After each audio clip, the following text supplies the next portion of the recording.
Alors bonjour à tous, aujourd'hui on se retrouve devant un char Leclerc, donc on va pas parler de ce modèle-ci, mais plutôt d'un de ses ancêtres, un char français qui a fait son temps, qui a fait sa révolution pendant la Première Guerre mondiale, on parle du Renault FT, et vous allez voir, c'est assez surprenant. Et petit aparté, on est à Rétromobile, et cette vidéo est sponsorisée par NordVPN. C'est une plateforme donc qui vous permet de naviguer en toute sécurité sur internet. En plus de votre sécurité, NordVPN vous permet d'accéder à du contenu qui n'est pas disponible dans votre pays, tel que par exemple Indiana Jones sur Disney+ US, et donc aussi inversement d'accéder à celui de votre pays lorsque vous vous envolez vers l'étranger. Il vous permet aussi de vous protéger lorsque vous vous connectez à un Wi-Fi public, tout simplement puisque tout le flux de données sera chiffré de bout en bout. Et on oublie également les pubs intrusives, le spamming, ça améliore donc la fluidité de votre navigation. Autant dire sincèrement que c'est la protection idéale lorsque vous utilisez votre ordinateur ou votre téléphone. Et de plus, un outil super pratique qui me tient à cœur, c'est le NordPass qui protège votre première ligne de défense, c'est-à-dire le mot de passe. Personnellement, ça me permet d'enregistrer, moi qui ai la tête en l'air, ou de générer des mots de passe uniques sans inquiétude de hacking, car vous serez prévenu avec un message si vos identifiants fuitent. Et pour commencer cette année 2024, blindez-vous comme ce char Centurion avec 4 mois d'abonnement supplémentaires sur les abonnements NordVPN de 2 ans. Donc cette offre, elle est uniquement disponible via le lien que je vous ai mis juste en dessous. Vous avez juste à utiliser le code et c'est aussi simple que ça. Allez, on retourne à la vidéo. Salut Adrien, tu vas bien? Ça va bien Romain, ça va bien et toi? Bon bah écoute, moi ça va très bien. Pour le coup, on va présenter le Renault FT. Ce char-là, il avait un surnom, c'était le char de la victoire. Alors pourquoi? Ah, longue histoire. D'abord, pour bien expliquer pourquoi c'est le char de la victoire, il faut commencer un petit peu du début. Cet engin-là, il apparaît sur le champ de bataille en mai 1918, mais c'est un véhicule qui est préparé depuis l'année précédente. Le Renault FT, c'est le char de la victoire parce qu'on va le voir extrêmement fréquemment sur le champ de bataille à la fin de la guerre. Pour te donner une petite idée, cet engin-là va faire 3200 engagements dans les tout derniers mois du conflit. C'est-à-dire qu'à 3200 reprises, il y avait un Renault FT sur le champ de bataille. En quelques mois. En quelques mois. Ouais, c'est énorme. Donc du coup, ça correspond déjà, on dit Renault FT ou Renault FT 17. Renault FT et on s'arrête là. On s'arrête là. Quand on écrit l'histoire, toute la documentation n'est pas disponible et quand un auteur, a priori ancien et fiable, se gourre une bonne fois, et bien souvent, tu as des auteurs qui le reprennent rapidement. Et jusqu'à aujourd'hui, l'un des grands soucis, c'est qu'on reprend la terminologie FT-17, qui vient d'un bouquin allemand qui répertoriait les chars français dans l'entre-deux-guerres. Parce qu'à l'époque, côté allemand, on essaye de mettre un millésime, c'est-à-dire une année, l'année de sortie. Et donc, il est sorti avec FT-17. Et depuis, tout le monde reprend ça, beaucoup trop. Alors que la vraie terminologie, c'est simplement Renault FT. Point. L'industriel Renault va attribuer au début une lettre, puis 2 lettres, puis 3 lettres au modèle qu'il produit. Typiquement, il y a eu une Renault A, c'était une voiture. Et juste après le Renault FT qui est un char, il y a eu le camion porte-char FU. D'accord, ok. Ah ouais, il y a vraiment une chronologie de fabrication. 1917, les tout premiers prototypes sortent de l'usine Renault, d'où Renault FT. Mais globalement, dans la réalité, on l'a connu sous 2 termes, Renault FT et char léger. Comme quoi, des fois, la documentation, elle peut vite te mener à de la tromperie facilement. Question vraiment importante, quand tu vois la Première Guerre mondiale, on voit l'exemple du Mark IV ou Little Willy, tu vois, c'est des chars assez gros. Ou encore le char allemand, l'A7V, celui-là, il est beaucoup plus petit. Oui. Pourquoi? Il y a plein de raisons derrière. Et c'est l'autre raison pour laquelle c'est le char de la victoire. Le Renault FT, c'est le premier char d'assaut qui a été pensé pour la production en grande série. Les premiers chars d'assaut que l'on a fait côté français. Le Renault FT, c'est le véhicule de la production en quantité industrielle. Pour une bonne raison, c'est qu'il y a Renault derrière. Si tu prends les tanks britanniques, les tout premiers, ça a été conçu sous l'égide du Landship Committee, qui était rattaché à la marine de Sa Majesté en Angleterre. Si tu prends l'A7V allemand, qui n'a jamais connu une grande production, et si tu prends les chars d'assaut français, Schneider et Saint-Chamond, qui étaient les tout premiers, on est sur une logique qui est encore entre la production industrielle et une production, on va dire, façon artisanat améliorée. Le Renault FT, production grande série, un petit peu à la façon dont Renault déjà faisait voitures et camions avant la guerre. On est encore dans le prototype, de ce que sera plus tard dans l'entre-deux-guerres la vraie production à la chaîne telle qu'on la connaît. Les choses évoluent petit à petit. C'est le char le plus produit de toute la Première Guerre mondiale. 3187 sont sortis d'usine au moment où la Première Guerre mondiale s'achève. Le Renault FT, c'est le père des chars modernes. Bah alors tu dis vrai char, mais pourquoi celui-ci c'est un vrai char et ceux d'avant ça en serait pas? C'est quoi la différence? La différence, c'est d'une part la façon dont on pense le char d'assaut aujourd'hui, et d'autre part la façon dont on pensait le char auparavant. La première idée du char d'assaut, c'est, pour simplifier, un cuirassé, le cuirassé naval, qu'on met sur des chenilles et qu'on envoie sur le champ de bataille. Avant le terme char d'assaut, le terme le plus utilisé, c'était cuirassé terrestre. Puis, le général Estienne, lorsqu'il crée l'arme, que sera l'arme des chars pendant la Première Guerre mondiale, il choisit le terme char d'assaut. Et en gros, le char d'assaut, c'est le véhicule blindé qui avance sur le champ de bataille avec des canons de quoi s'attaquer à ce qu'il y a en face. Mais ces premiers chars, c'est Schneider et Saint-Chamond. Le Renault FT, c'est une évolution majeure, puisque à partir du Renault FT, on a l'architecture de ce qu'on appelle char d'assaut encore aujourd'hui. C'est-à-dire un véhicule avec une tourelle, alors que sur les chars français et les chars anglais de première génération, on n'en a pas. On a un châssis chenille avec chenille qui englobe le plus possible du châssis, alors que sur les premiers chars français, la chenille est trop courte. Comme dans un char d'assaut moderne, on a le compartiment de combat autour de l'armement et le compartiment moteur à l'arrière. Et les deux sont séparés par une plaque de métal à l'époque. Donc là, tu as une séparation là? Là, tu avais une séparation, parce que malheureusement, la séparation de notre FT ici a disparu. Pour une raison super simple, c'est que dès le départ que cette tôle est apparue, dès le départ, elle était facilement démontable pour faciliter les réparations sur l'engin. De l'intérieur. De l'intérieur ou de l'extérieur. Aussi, enfin, ouais. Enlever les éléments. Ouais. Ce qui fait que comme cet engin-là, il y a de fortes chances qu'il n'ait jamais vraiment combattu, pour faciliter l'entretien, pour faciliter les réparations, la tôle a disparu il y a bien longtemps. Ce qui n'est pas surprenant depuis 1918, sûrement. 1918 ou peut-être un peu plus tard. Parce que le Renault FT va continuer à être produit après 1918. On va en faire 4500 en tout que l'on va vendre. Mais alors, d'une façon super simple partout à l'étranger, super simple de vendre un engin comme celui-ci parce que c'est le premier char moderne. Tout le monde se l'arrache. À l'époque? À l'époque, dans les années 20. Et il y a dans la pièce, ici, au musée, un engin qui vient, pas d'aussi loin que le Japon, mais quand même d'une destination dont on n'a pas l'habitude, c'est d'Afghanistan. Lui, là, vient d'Afghanistan. Incroyable. D'abord, qu'est-ce qu'il faisait en Afghanistan? On est dans le contexte de la guerre d'Afghanistan au début des années 2000, et les forces de la coalition tombent sur 4 Renault FT. En usage dans les années 2000? Ils étaient plus en usage, c'était des petites boîtes de métal, pour certains perdus au milieu de plus grosses boîtes de métal sur un champ de ferraille ex-soviétique. Là, du coup, on commence à se creuser la tête. Que font 4 Renault FT en Afghanistan? Eh bien, j'ai un bon ami à moi qui s'appelle aussi Romain, dédicace Romain, merci, qui a retrouvé des documents au service historique de la défense qui indiquent que l'on a vendu en 1928 5 chars FT au roi d'Afghanistan. Ah ouais, et c'est cela. Et c'est cela.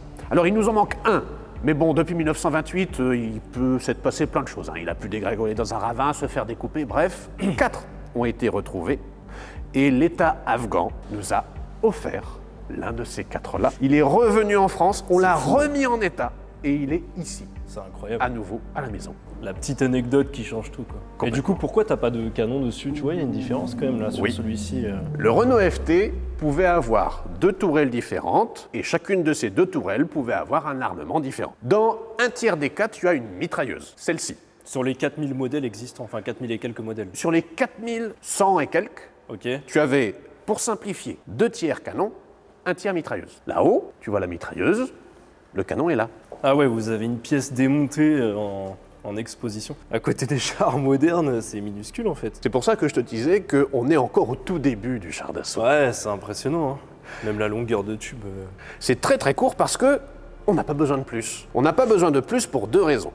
Première raison, c'est un char léger, c'est-à-dire qu'il est fait pour s'attaquer à des retranchements légers. L'idée, c'était que pour 1919, on fasse du char lourd, le FCM 2C typiquement. La légende. La grosse légende. À côté de ça, on avait des chars moyens, c'était les chars britanniques. Et tout en bas de l'échelle, on avait le Renault FT, qui est fait pour accompagner le fantassin au plus près, écraser les barbelés, prendre le châtiment de la mitrailleuse d'en face, attirer sur lui les tirs, pendant que lui-même peut renvoyer un maximum de projectiles sur l'adversaire. Et ainsi, ouvrir le chemin à l'infanterie. Donc pour revenir à la version, on va dire, la plus répandue donc, du Renault FT, c'est vrai qu'on le remarque beaucoup sur les images d'époque, ça, à quoi ça correspond? Ça, c'est ce qu'on appelle une queue de franchissement. Le problème du Renault FT, c'est qu'il y a beaucoup de poids à l'avant, à l'arrière. Il n'est pas très bien équilibré. D'accord. Ce qui fait que lorsqu'il va commencer à escalader une bosse et il va avoir tendance À pouvoir se avoir retourner. envie d'aller en arrière. Ok. Et c'est là que la queue va pouvoir te stabiliser. Ça offre aussi un rallongement au véhicule qui va pouvoir franchir plus facilement aussi les tranchées qui étaient l'obstacle. Bien sûr. Le pour plus traverser répandu pendant toutes la les Grande tranchées. Ouais, ok. Quand on parle de technologie de char, c'est vrai que c'est un des premiers vrais chars d'assaut, mais cette partie-là n'est pas restée. Cette partie-là, on la retrouvera un peu plus tard sur les chars d'assaut que nous, Français, on va utiliser au début de la Deuxième Guerre mondiale. Essentiellement sur les chars légers, qui étaient le Renault R35, le Hotchkiss H39. Et il y en avait même s'il n'en avait pas trop besoin, sur le FCM 2C. Là, on le verra tout à l'heure, c'est très intéressant. On va le mettre en route avec l'équipe de l'atelier qui sera à nouveau de retour. Pour l'instant, je ne sais pas pourquoi cette manivelle, en fait, elle est placée comme ça dans la queue de franchissement. Parce que tu as le moteur directement derrière. Ok. Et la queue de franchissement est extrêmement simple à démonter. Tu as juste à tirer avec la goupille ici sur l'élément qui est là, okay. Tout à fait. La queue va tomber et tu moulines. Ce qui peut d'ailleurs sembler un petit peu bizarre, puisque qu'est-ce qui peut bien se passer si tu cales sur le champ de bataille? Bah c'est ça en fait. Alors là, on pourrait s'imaginer que héroïquement, on ressort avec la manivelle, on sort à l'extérieur, on fait tomber la queue de franchissement et sous les balles allemandes, ça y est, ça repart. Non, les ingénieurs de chez Renault ont amélioré les choses. L'expérience utilisateur avant l'heure. Les ingénieurs se sont creusés la tête, qu'est-ce qui se passe si on cale? Et ils se sont dit que ce serait très désagréable de sortir. Donc ils ont mis en place un autre système de démarrage, mais à l'intérieur cette fois-ci. Je te suis. C'est parti. Regarde là tout au fond, dans l'enchevêtrement de tous les éléments mécaniques, qui habituellement, à l'époque, étaient masqués par la fameuse plaque anti-incendie. D'accord. Tu ne voyais normalement ressortir que, tu vois, la chaîne qui est ici, qui va entre deux pignons. Sur le pignon supérieur, tu as un carré. Et c'est sur ce carré que venait se brancher une autre manivelle, de façon à démarrer depuis l'intérieur du véhicule. Ouais, donc en fait, je suppose qu'en bas, ça doit être le vilebrequin, il est accessible des deux côtés, ouais, c'est surprenant. Faut pas sous-estimer les anciens, ils avaient toujours des bonnes idées, et même si c'est moins technologique qu'à notre époque, ils avaient la capacité de rebondir par rapport à une problématique particulière, mais avec une autre façon de penser. Il faut quand même imaginer que c'est un véhicule qui est extraordinaire. La plupart des gens voyagent encore à pied, ou avec les chevaux. Ouais, c'est vrai, ouais, c'est incroyable. Ici, tu mettais quelqu'un qui avait déjà pas mal d'instructions. C'est le pilote. Et à l'intérieur, qui était assis sur une sorte de sangle en cuir, Okay. était le chef de char. Ok. En passant ambiance, chacun des petits trous qui est ici de chaque côté, c'était une munition pour le canon. Ok. Tu avais 200 obus juste autour de toi. Là, au milieu des munitions, le chef doit choper les obus les uns après les autres, les mettre dans le canon, observer à la lunette qui est juste à côté où se trouve le véhicule ou l'objet à détruire. Ok.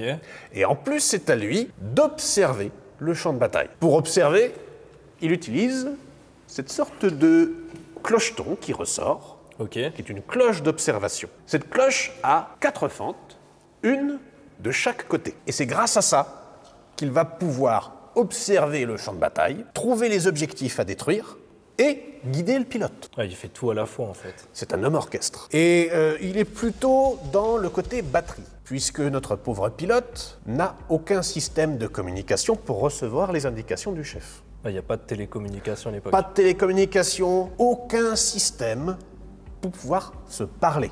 Ce qui fait que dans un premier temps, éventuellement, on peut hurler. Sauf que ça dure qu'un tout petit temps. Il y a le moteur derrière, il y a ton canon qui tire, et il y a le bruit du champ de bataille et des Allemands qui essayent de toquer à la porte. Non, pour pouvoir communiquer, il y a beaucoup plus simple. Et si tu me le permets, je vais te faire une lecture. C'est une lecture que j'ai tirée d'un petit document qui s'appelle le manuel pratique du char Renault. Document d'époque. Document d'époque, enfin photocopie de document d'époque. Bien sûr. À la page 136, tu as les indications données au chef. Pour s'arrêter, il faut donner un coup sur les deux épaules du mécanicien. Pour ralentir, il suffit de tirer en arrière sur le collet du mécanicien. Pour accélérer, tu pousses le mécanicien en avant à la hauteur du col. Attention, la hauteur de la poussée peut indiquer une chose ou non. Pour faire une marche arrière, tu tapes 2 coups sur le dos du mécanicien. En marche arrière, le chef de char doit faire face à l'arrière. On rappelle quand même qu'il faut observer le terrain Bien si sûr. tu veux recueillir. Pour le changement de direction, c'est tout simple. Tu serres l'épaule du mécanicien du côté vers lequel tu veux tourner. Maintenir la main serrée pendant tout le temps dans lequel doit durer le virage. Le mécanicien ralentit et freine du côté où le chef de char lui touche l'épaule. Et voilà comment on communiquait dans un char d'assaut FT pendant la Grande Guerre. Tes mains sont occupées hein, Bah, bien à sûr. l'intérieur. Plutôt que de quitter l'armement pour appuyer délicatement de la main, des fois ça pouvait être un petit coup de pied à droite, un petit coup de pied à gauche. Bref, un message un petit peu plus musclé pour être sûr que le Il gars est bien compris. est bien compris. Ça fait peur. Hein. C'était la guerre, la première guerre Ouais, mondiale. c'est vrai. Et t'as plus de chances de survivre là-dedans qu'en tant que simple fantassin. Et puis à l'époque, t'avais pas encore cette grosse évolution des calibres de l'entre-deux-guerres, et du coup, ça va, ça reste cohérent face à ce qu'il y a en face. Tout à fait. Le grand danger pour un Renault FT pendant la Première Guerre mondiale, c'est l'artillerie adverse. Ah, c'est ça. Le canon anti-char, en 1918, à la toute fin de la Première Guerre mondiale, en est à ses balbutiements. Il y a bien un fusil anti-char, mais le fusil anti-char, ça te lance une balle de cette taille-là. Certes, ça va faire un trou dans le blindage à 100 mètres.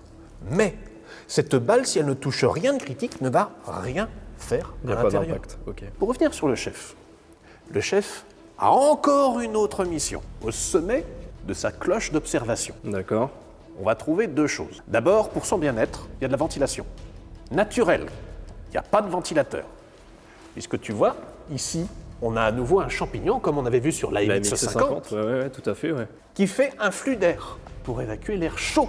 L'air chaud qui vient des gaz imbrûlés du canon ou de la mitrailleuse. Parce qu'à chaque fois que tu tires, il y a des gaz qui sortent au moment où la culasse s'ouvre pour mettre une nouvelle munition. Ouais, c'est vraiment la version primitive de comme on retrouve sur la MX-50. C'est ça. Avec la ventilation, là c'est vraiment Complètement. naturel. Et au sommet de ce champignon, tu as une petite fente, comme ça, Ok. pour y faire passer ton outil de communication vers l'extérieur. Et c'est quoi l'outil de communication? Un petit fanion, comme ça. C'est vrai. Un petit drapeau que tu vas faire sortir par le haut. Incroyable. Quand tu fais monter ton fanion de haut en bas, ça veut dire « suivez-moi ». En colonne, on va vers Ok. le lieu du champ de bataille.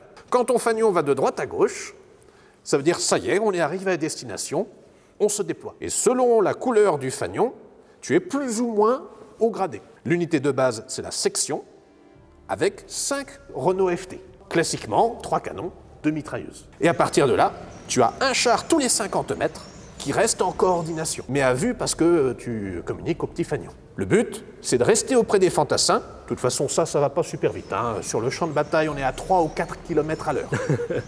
Mais c'est la vitesse de l'assaut Ouais, d'infanterie. non, et puis à l'époque c'était cohérent, tu vois. C'est vrai que pour nous ça paraît dépassé, mais à l'époque c'était incroyable. Comme tu dis, plein de gens Complètement. avaient même pas l'automobile, donc. Et tu me redemandais quel était le sens de pourquoi on l'a appelé le char de la victoire. Parce que c'est un véhicule que l'on a en grand nombre, qu'on peut faire en grand nombre, que l'on peut enfin avoir en nombre auprès des hommes. De plus en plus de fantassins sont formés à combattre avec les chars. À la fin de 1918, le char Renault FT, c'est vraiment l'un des outils de toutes nos offensives qui va faire la victoire. Salut Franck, tu vas bien? Salut Romain, On se comment tu revoit à vas? nouveau. Ouais, Dis-moi, j'aurais besoin de toi pour démarrer le Renault FT. ouais, alors pas de souci. Donc on va aller faire ça. Faut que tu saches que le Renault FT dans le musée, ça fait au moins un bon 6 mois. Donc on va aller le démarrer sans souci. J'espère qu'il va démarrer le premier coup. Dans ce cas-là, je vais reprendre Ouais. Richard et François et puis pour me donner un petit coup de main au cas où. Et puis pas de problème, on y va. Ok, on y va. Alors vas-y maintenant, Franck, explique-moi, comment on démarre ce char? Alors, comment on démarre ce char? Donc, tout simplement, déjà dès le début, il faut tout simplement allumer tout ce qui est carburation, donc ouvrir Ok. tes robinets d'essence. Mettre un petit peu d'accélération, parce que le ralenti, tu dois avoir un ralenti accéléré. D'accord. Donc, tu as juste ça, voir que tu es au point mort et tout. Donc, tu contrôles, voir si tes bandes sont bien décollées. Là, c'est la partie, je dirais, habitacle. Ensuite, on file à l'arrière du FT.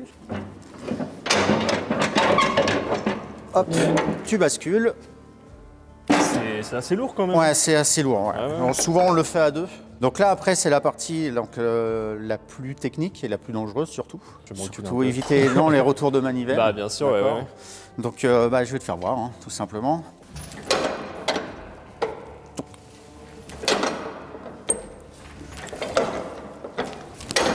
Ça a pas l'air si simple. Non, hein. non, mais on ne l'a pas démarré depuis un moment. Là, t'es au maxi? Bon, alors du coup, vous changez directement les bougies. Ouais. Vers la tête? Ouais, elles sont presque noyées. Ah, voilà, tout. Tout.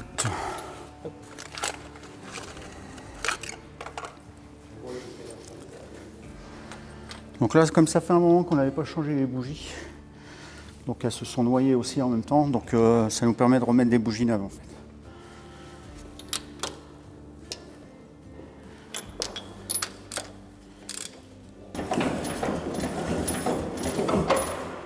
Et si tu mets de l'essence directement dans les cylindres? Voilà, En fait, lui, on peut pas. Ah oui.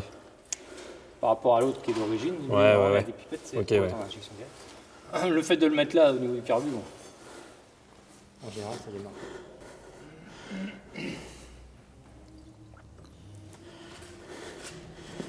Vas-y, je vais faire le...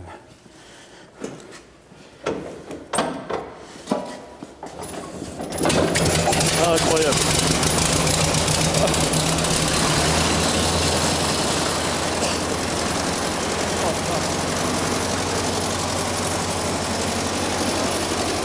Incroyable. Bon, toi, c'est pas rien. Ouais, c'est pas rien. Ouais.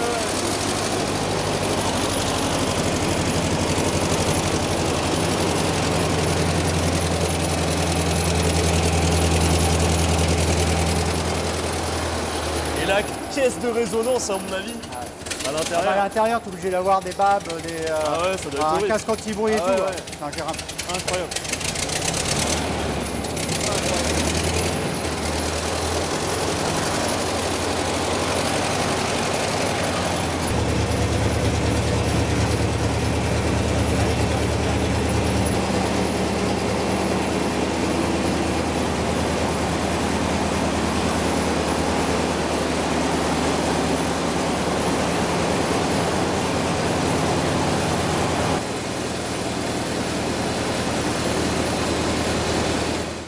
Et donc voilà, clap de fin pour cette vidéo, j'espère qu'elle vous a plu. Je tiens à remercier Adrien et l'équipe du Musée des Blindés parce que c'est toujours aussi exceptionnel de redécouvrir ces véhicules emblématiques. J'en profite encore une fois aussi pour remercier NordVPN qui soutient cette chaîne de pouvoir se développer encore plus tous les jours. Donc voilà, n'hésitez pas à me dire en commentaire le prochain char à présenter, pourquoi pas. Et je vous dis à très bientôt.